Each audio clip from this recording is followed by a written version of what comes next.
fighter has the highest fight IQ? I don't think there's nobody in the game that has the fight IQ that I have. Off the charts. His fucking IQ The is highest insane. fight IQ maybe ever. This guy hits hard. He's tough. He's this, he's that. And this guy has a dream. But my fight IQ will win this fight. It is currently fight week for UFC 309, and this is another episode of Fight Forecast. Let's get into it. First fight on the early prelims, we have Veronica Hardy versus Eduarda Moura. I'll start with this one. I'm going with Moura. She's got a good submission game. She's big and strong for the division. Veronica Hardy has some good wins as of late, but some of her losses earlier on in her UFC career have me a little worried. I'm going to go with Eduarda Moura. I think she's going to be stronger, and if it gets to the ground, I think Moura has a path to victory via submission. Sorry. Nice. I think I'm going to disagree with you on this one. I'm going Veronica Hardy. The biggest thing that you brought up was the concern around those early career losses. I don't necessarily see that as something that's going to affect her. She's been on a 3-fight win streak, one of them being Jamie Lynn Horth, who we recently saw get a win. I think she has the potential to kind of keep this momentum going. It's been a lot of decisions, and I don't necessarily see this one being a whole lot different, but I think if it does go the distance, then I think Veronica Hardy gets it done. Fair enough. Let us move on. Next fight up the card, Basel Hafez versus Oban Elliott. This is a fun one. I ended up going with Oban Elliott for this one. I was looking back at his record. Previous Cage Warriors champion, had a fight on the Contender Series, is definitely one of the bigger decision artists on the card here. The majority of his wins, especially his recent wins since at least 2022, have all come by way of decision. That being said, it does seem like he's willing to get into a fist fight. He tends to go the distance, and they tend to be pretty wild fights that do go the distance. Started out on the Contender Series, was able to get a contract even off of a majority decision in the Contender Series, which tells me that there's at least something to be said there, and the potential for him to continue that is pretty high. Yeah, I'm gonna go with Oban Elliott as well. Every fight of his is a war, and when it comes to that type of fight, I would pick Oban Elliott against a lot of unranked welterweights. He, although a lot of his wins are by decision, he does inflict damage. He has great ground and pound. When he gets on top, he definitely puts in work. Hafez, he took his UFC debut on short notice against Jack Della Maddalena, took it to decision, but I'm going to assume he was on steroids. Hasn't been tested by the UFC, especially we saw in the fight, I believe it was Carlos Leal versus Renat Fakhretdinov, where Leal took that fight on short notice, but man, if there was ever a time where it was obvious someone was on steroids, that was it. And I think this was the Basel Hafez taking that fight against JDM was kind of a similar situation. And I just don't see Hafez getting past that level of where he was versus JDM. I'm gonna go Oban Elliott as well by decision probably. Love it. Next fight on the card happens at welterweight again. We have Micky Gall versus Ramiz Brahimaj. Yeah. This is a tough one. I've got to go with Ramiz on this. I can't put my faith in Micky Gall anymore, right? 7-6 is one of the saltiest records after Artem Lobov. And we're just in this situation where Micky Gall kind of had that moment where, oh man, maybe he's going to be the guy. And then it just never happened. He just never was that guy. He's, hanging out on the early prelim cards at this point. Honestly, we could cut them both. Yeah, I think you could. These are two guys who have been in the UFC for a long time. Brahimaj has been in the UFC for almost 5 years now. Micky Gall a little bit longer. Neither have had good success. When I was thinking about who I was going to pick for this fight, it was just making me sad that I had to pick one of them. And I was like, God damn, am I really about to pick Micky Gall to win a fight? and I think I might. Wow, okay. I think I might. This to me is a toss-up. Yeah. Let's see. I'm calculating right now. I'm going Brahimaj. I flipped a coin in my head. Dang. I Hey, literally there you go. flipped a coin in my head, and that's what I landed on. Up the card, Marcin Tybura versus Jonata Denise. Denise was just supposed to fight Derek Lewis on that Prates Magni card.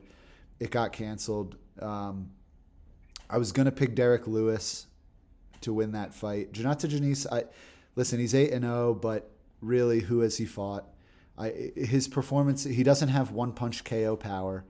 If you're going to KO Marcin Tybura, it would help to have that one punch KO power like Derek Lewis.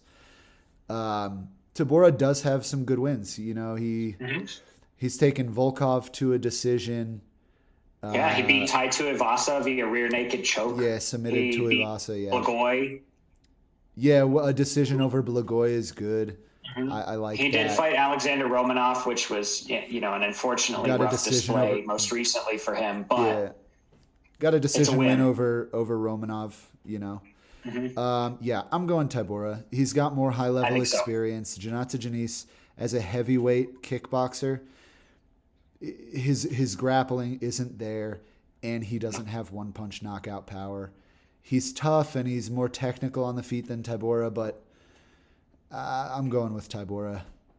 I think so as well. Yeah. Tybura recently fought Tom Aspinall. You know, was knocked out in the first round, but it means that he's seen that high level of competition, and I don't think Denise is going to be an issue. Yeah, and like when you look at Tybura's losses, it's like Jonata Denise is not that kind of fighter. I'm pretty sure Tybura got submitted by who did he get submitted by? Spivak. Yeah, he got submitted by Spivak. Armbarred. Yeah, And look, Denise, we know, is not that type of submission threat. I'm going with Tybura to get it done. Yep. On to the prelims. Yes. A lot of coming canceled, into the lightweight. Yeah, a lot of canceled fighters on this. All right, Jim Miller versus Damon Jackson. Another. I mean, dude, Jim Miller, Damon Jackson on a pay-per-view card is kind of crazy. It is prelims. Either way, That's fair. the prelims working up to a pay-per-view card. You should have breakout fighters. Like this is if you're on the undercard of a pay-per-view, you should be an up-and-coming breakout fighter that people can get excited about. And look what we have on here. We have Jim Miller, Damon Jackson, Chris Weidman versus Eric Anders. You know what I mean? These are not people who should be on the undercard of a pay-per-view. Chris Weidman, I'm not terribly mad at, former champ. But back to this matchup, Jim Miller versus Damon Jackson. This is a tough one to pick just because they are pretty evenly matched. Damon Jackson can get shit done on the feet at times. Jim Miller has pretty decent boxing as well. Jim Miller has better wrestling. Damon Jackson has better jiu-jitsu. Jim Miller's 41 years old in the lightweight division. Damon Jackson, 36, which isn't young, but it ain't 41. No. And it is post-hair plug Damon Jackson. So we do have to give him the benefit of the doubt now that he has a full head of hair again. Yeah, he had a good fight against Hernandez, which is, I would argue, is a slightly better Jim Miller. I'm going to go with Damon Jackson to get it done, possibly by TKO or submission in maybe round 2, maybe round 3. There you go. I'm going to disagree with you on this one. I'm going Jim Miller. I don't know that Jim Miller is going to be super motivated to wrestle or go to the ground with Damon Jackson. And I don't know that Damon Jackson is going to necessarily be able to secure a whole lot of, whether that's clinch work or grappling work. I don't necessarily think Damon Jackson's going to have a lot of success with takedowns. And if Damon Jackson does decide to stay up and stand, I mean, we've seen Jim Miller around for long enough time to where I think that's where Jim's going to get it done, is on the feet. And it's probably going to be a decision, but maybe we get the return of the elbow. Yeah, but you're not worried about all that damage that Jim Miller just took against Bobby Green? Like, that especially when you're 41 years old, I feel like that changes fighters. I mean, sure, but at the same time, Damon Jackson, not that long removed, had one of my favorite highlights from Ilya. I mean, that was years ago. That was what, 2 maybe years ago? Let me look it up. I You think should. it was 2020. Yep, it was 2020.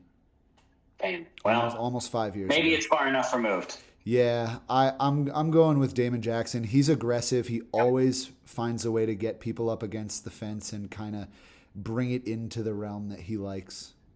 Mm-hmm. Yeah. All right. Up the card, Chris Weidman versus Eric Anders. Give me what you got. So I've actually got Eric Anders on this one. I was looking back at his recent fights. Had an interesting little stint. He took some time off and he ended up doing some grappling competitions for a while. Had some decent success in just straight jiu-jitsu. Had a couple losses, but had a pretty nice set of wins against both Kyle Dacus and Charles Radke in Fury grappling, which is kind of cool. Outside of that, he did have a fight against Jamie Pickett that he won. That was his last fight in the UFC, which would have been back in March of 2024. So he hasn't been looking bad. He's been staying busy, even if it isn't in the cage. And that does give me a little bit of hope that maybe Eric Anders is going to be a little bit fresher than Weidman. Man, I'm just looking back at some of these right now. Everyone will be able to see it on the screen. But, man, decision loss to Marc-Andre Barrio. I mean, a KO win over Kyle Dacus is pretty good. Decision loss to the Iron Turtle, not terrible. Mm-hmm. I just think Eric Anders is not good at anything. He's okay at everything, and he's strong. I think his main advantage over Weidman here is going to be his strength. But Chris Weidman's probably got a longer reach. He definitely is a bit taller. It's an interesting one. Both the last fight, and then obviously the main event here, we're dealing with a lot of athletes above 35. Yeah, this card is kind of like an homage to like people who were good 7 years ago. That's kind of how it's feeling to me. I mean, Eric Anders is 37. I can't imagine Chris Weidman is much younger, obviously. Yeah, Jim Miller being 41, John Jones and Stipe both respectively being in their late 30s and early 40s as well. Yeah. It's an interesting choice to compile them all here, and maybe it's cool, and maybe Jim Miller's really trying to gun for Cerrone's record or something, but yeah, to have this be our prelim fights is a little tough. Yeah, you know what? I'm going. I was just thinking about it. I'm going Chris Weidman. In a matchup like this, where it's kind of hard to decide, you're going back and forth. You're like, oh my God, do I really got to pick one of these guys? I'm gonna bet that Chris Weidman's just better. I mean, he just is. Former champion. His boxing is better. He does throw some pretty nice low kicks. His eye pokes are amazing. Eye pokes are fantastic. He's willing to cheat. On point. He's willing to cheat, and you can get away with one or two of those. I'm going Weidman. Hey. All right. Featured prelim. Jonathan Martinez versus Marcus McGee. I was also going back and forth in my head about this one a lot. Marcus McGee is good, and he's strong. Marcus McGee is really good, and he's been on, if we're counting, he had kind of a random fight in LFA and then a little promotion before that. I mean, he's on a 5-fight win streak at this point. He's undefeated in the UFC. Yeah. He just had a win over Gaston Bolaños, who we just saw do really well. Mm-hmm. So, if he got a standing TKO against Gaston Bolaños, I think that's a fair assumption that he's going to continue to put out that kind of performance. Yeah, my thing here is Martinez has the reach and height advantage for sure. He's tall for the bantamweight division. He has power in his kicks and in his hands. I think Marcus McGee might have a little bit of trouble finding Martinez in the early goings. I do trust in McGee a little bit to find the distance eventually, but will it be too late? Will his leg get torn up in the process? Jonathan Martinez has great calf kicks. I'm gonna go with Jonathan Martinez on this one. Nice. I think he's got. I like his experience in the UFC. I like his kicking ability and ability to keep people at range, especially strong, stocky fighters, kind of like McGee is. I think it'll probably be a close decision if McGee can't find the finish, and I like Martinez's ability to control range. Well, here's a fun fact if it changes your opinion on anything. McGee, win or lose, has not seen a decision since 2014. Yeah, but we see that with a lot of guys. Once they start fighting the top fighters, they start having decisions. But I'm looking back here, and I see a TKO here, I see a knockout here, I see a rear naked choke here, I see another standing TKO, a right hook. He's consistently able to get the finish in the first or second round. Yes, the opponent is going to be a little bit more significant now, but we've seen him still be able to finish in the UFC. Yeah, Jonathan Martinez is not necessarily a big jump in competition. I think it is. Jonathan Martinez, we've seen him in the top 15. It's a hard division to break the top 15 of. And Marcus McGee, while he does have good wins and good finishes, they're all over his wins in the UFC right now. JP Bey is not in the UFC anymore. Let me go back a little more. What was that other one? We had Journey Newsom. Journey Newsom has been, proven to not be good. And I don't believe he's in the UFC anymore. I just think, it's all well and good to be doing these against a Journey Newsom and a JP Bays, but I don't. And a Gaston Bolaños. Yeah, but Gaston Bolaños, again, I still just don't rank him that highly yet. You can have good performances, but until you get to the top level, you don't really know how you're going to do against a guy like Jonathan Martinez, 19-5, who's been inside the top 15. Yeah, I'm sticking with my pick, Jonathan Martinez. Fair enough. Well, the next one I think is going to be a little bit easier here. Jumping on to the main card. Yeah. Yep. We have the second Fight Nerds week in a row. We have Mauricio Rufy versus James Lontop. Yep. I think we both are pretty equally in agreement here that Mauricio Rufy gets this done. Yeah, this is going to be a round 1 or early round 2 KO for Mauricio Rufy. I think he's one of these guys, we've only seen him once inside the UFC, but man, he put an absolute clinic on Jamie Malarkey, I believe it was. Let me look back. Yeah, man. Man. He showed so much style and diversity of strikes in that fight, and he hit that scissor sweep takedown. The scissor sweep. Man, he is good. He is really, really good, and he has that Conor McGregor build. That build is just really, really good for this sport. There's not really too much to say. Hamas Yontap is a good fighter. He's got good boxing, but I just don't see any route to victory for him here. If he can make it super ugly, maybe he'll land a couple of good shots on Mauricio, but I just don't see him getting it done here. No. All right. Pretty simple on that one. The card. Viviane Araújo versus Karine Silva. I think we are in agreement here as well with Karine Silva. Yeah, she's got a great submission game, and she's pretty solid on the feet as well. 18-4, 30 years old. Viviane Araújo has been in the UFC for a while. Her wins are not super impressive. Her losses are expected. I think Viviane had a win over Jennifer Maia. Let me go look back at that. Looking here, decision loss to Natalia Silva. Taking Natalia Silva to a decision is pretty good. Natalia Silva's proven to be very, very good. Yeah, decision win over Jennifer Maia is probably the best win on Araujo's resume, to be honest. Yeah. I just, I don't know. Karine Silva, 18-4. She's a little bit bigger. 17 finishes. 18-4 with 17 finishes. Yeah. Yeah, I'm going. Not to Karine mention, Silva. I'm just looking back at her record here, and inside the UFC, she has 3 submissions, all with different chokes. She has a guillotine, she had a knee bar, she had a Darce choke, she had another guillotine in the Contender Series. And then outside of the UFC, arm bars, heel hooks, she had a triangle choke. She's got a massive grappling arsenal.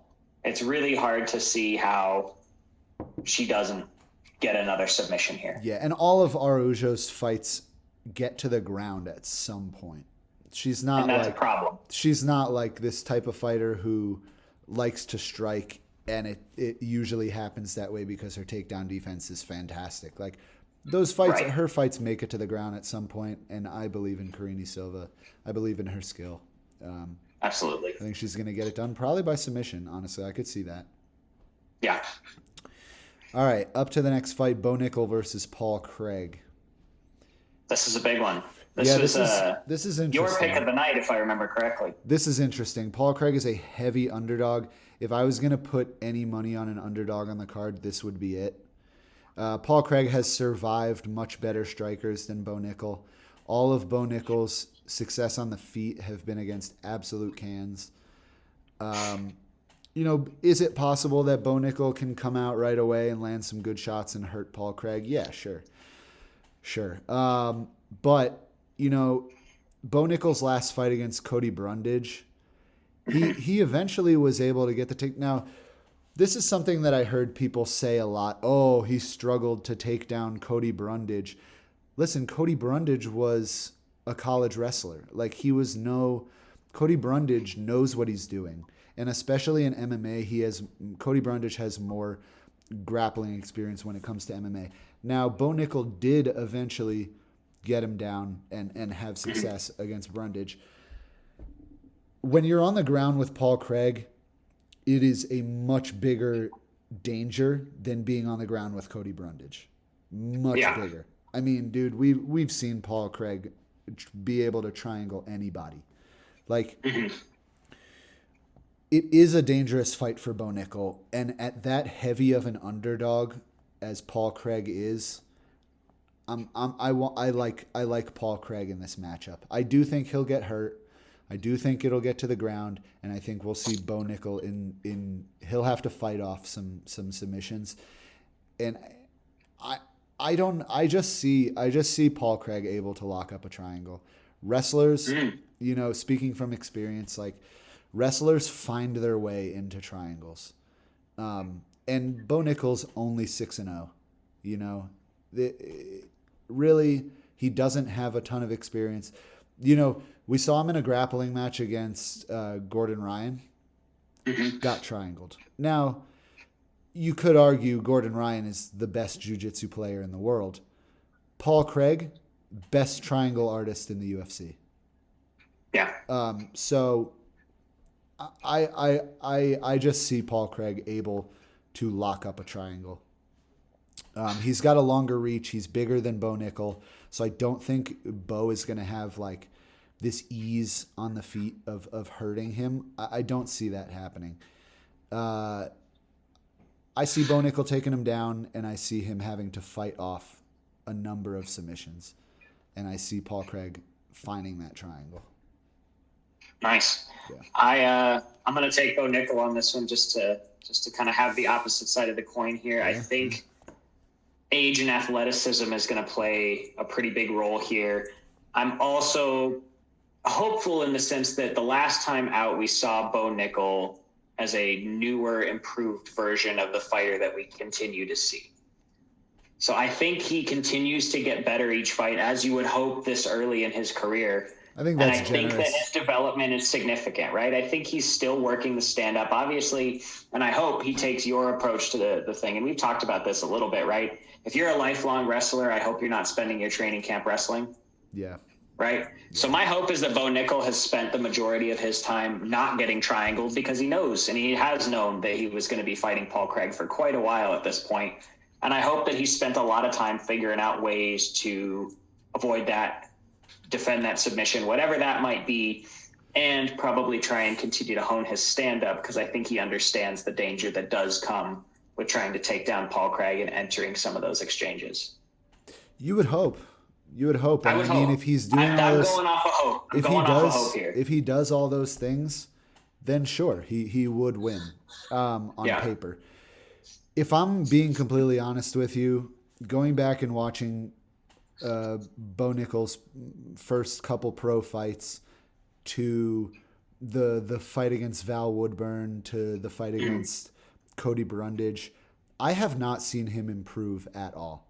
And maybe that's just because he hasn't had a step up in competition. Sure. I mean, sure, Cody Brundage is a small step up in competition from his first 5 pro fights, but realistically, like, I don't know, man. Bo Nickel, he's good, but realistically, I haven't seen him make like these crazy leaps that you would hope he's making. Like, he's expecting to finish Paul Craig and then get 2 more unranked guys. Like, he is like trying to take this really slowly, and like, I really just haven't seen a ton of improvement from when he started his pro MMA career. I just haven't. Yeah. And that is my one fear, is that, I mean, his last fight was this year. It was back in April, so it's been not a crazy amount of time off. But for being 6-0, for being this earlier in your career, it is maybe a little slower than you would like to see. I think he should have just stayed on the regional scene for a little bit longer. Yeah. When you're coming in, like, and this is, out of Bo Nickel's mouth, where he's like, naming this plan that he has for the thing. He's like, okay, well, I'm going to get 6 unranked wins in the UFC, then maybe a couple top 15 guys. Then it's like, dude, if you're coming into the UFC, especially with as much hype as Bo Nickel, you should be able to get fast tracked to the title and do okay. Like, why are we okay with being like, oh, we're bringing in this hot prospect to the UFC, but we're going to give him 6 unranked fights first? You know what I mean? Like, sure. That's boxing. Yeah. That's boxing talk. They're trying to build the lore. Yeah, I don't like that. You shouldn't have to improve that much while being in the UFC. Maybe in the old days, but nowadays, nah. If you're coming into the UFC, you should be able to at least have a decent fight against people close to the top 15 right away. Yeah. For that reason, I don't like how Bo Nickel is looking at it, and I just think he's improving a little too slowly. Fair enough. That's what I think. And I like it. On to the next one, co-main event, Charles Oliveira versus Michael Chandler. Damn. The rematch that no one really wanted, but it kind of makes sense, but kind of doesn't make sense. Whatever. I guess what else do you do with Michael Chandler, right? Right. What do you do with Michael Chandler? Connor's never going to fight again. I think we've all just come to that conclusion. I've been telling you guys that for 3 years. Dude, I refuse to believe it until he officially signs a boxing deal. Yeah. Or whatever it is that Connor's going to do, but it's not this. Yeah. I'm going Charles, man. Charles is. I am as well. And we don't even we know all of their past fights off the top of our heads. I mean, taking Arman Sarukian to a split decision is a great last fight to have. Before that, absolutely demolishing Beneil Dariush. We know the title run that he went on to get to the title, and then his title fights were some of the most exciting that we've ever seen and dominant. His only recent bad losses to Islam. Michael so Chandler, does everybody else. Yeah, Michael Chandler's 2-3 in the UFC. He's 2-3 in the UFC. His 2 wins being a declining Dan Hooker before he got all the cool tattoos. Yeah. And then a post Justin Gaethje Tony Ferguson. Bro, if anything, a rematch with Dan Hooker would have made more sense. That would have been a way more fun fight too, because Dan Hooker's been a fucking animal his last few. Yeah. Chandler, the thing is with Chandler is he's just never gonna be like, all right, let me formulate a smart game plan. Let me not come out absolutely crazy in round 1 and gas my arms out. I believe that Charles has the necessary skills to get it done, and I think he'll do it again. Yeah, and he's got and this is something I think everybody tends to overlook with Oliveira just because of his record with submissions, is how tight his boxing is and how good his kickboxing is. Yeah, I mean that's how he got it done against Chandler the first time. That's how he got it done the first time, and he always looks crisp. Yeah. He never looks slow on the feet. He's always had really good striking, especially in his last few outings. So I don't necessarily see Michael Chandler having a big advantage on the feet, and certainly not on the ground. No, I mean, listen, Chandler survived Oliveira on his back for like almost an entire round, which is extremely impressive. If he wasn't going to, if he didn't get them with the rear naked choke, which is Oliveira's move, dude, like obviously he does every submission in the book, but if you look, Charles Oliveira, he loves taking that back. He loves the RNC. He absolutely loves it. And he couldn't lock it in on Chandler. Chandler had great RNC defense in that first fight. And my thought is Chandler's path to victory would just be taking Charles down and controlling him, landing good ground and pound shots while avoiding Charles' submissions off the back. Yes. I just don't see it happening that way. Is this a 5-round fight? Do we know? I believe so. It should be. It should be. Yes. I want to say you're right. If it's a 5-round fight, that's all the more reason to pick Charles. Yeah. Even if it's a 3-round fight, I still see Charles getting it done. That's how I see it. Yep. Main event. Oh boy. Jeez. Hard to get excited Good old John about Jones. Bro, John Jones versus Stipe Miocic. Which is crazy because there was a time where this fight would have gotten me so fucking excited. Yeah, about 5 years ago. Bro, and even when they tried to book it like 2.5 years ago and then it fell through, I was reasonably excited for it because we weren't so far removed from Stipe's last fight. We weren't far removed from John Jones winning the heavyweight title. There was a time where this was a good matchup to make, but that time passed and the UFC decided to make it still. That being said, John Jones gets it done. Very, very easily. I don't know that this is going to look a whole lot different than the Cyril Gane John Jones fight as far as the domination aspect goes. Yeah, I mean, Stipe will be definitely harder to take down. You know, I don't think Stipe will be, any more dangerous in the clinch, say, than Gane would have been. No. Gane has good clinch work. Stipe, on the feet, he's got boxing. That's what he's got. And he's got a short reach for heavyweights, and John Jones has the longest reach we've seen in the UFC. It's gonna be hard to find John here. John's gonna, do his oblique kicks, his cross little into step kicks Stipe's old man knees. Dude, I could legitimately see John Jones landing those like push kicks to the knee and Stipe's leg just completely giving out.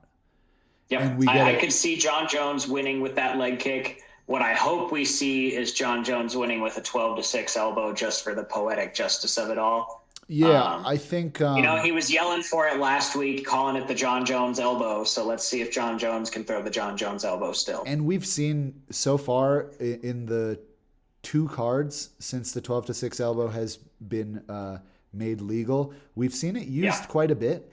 And what we've seen...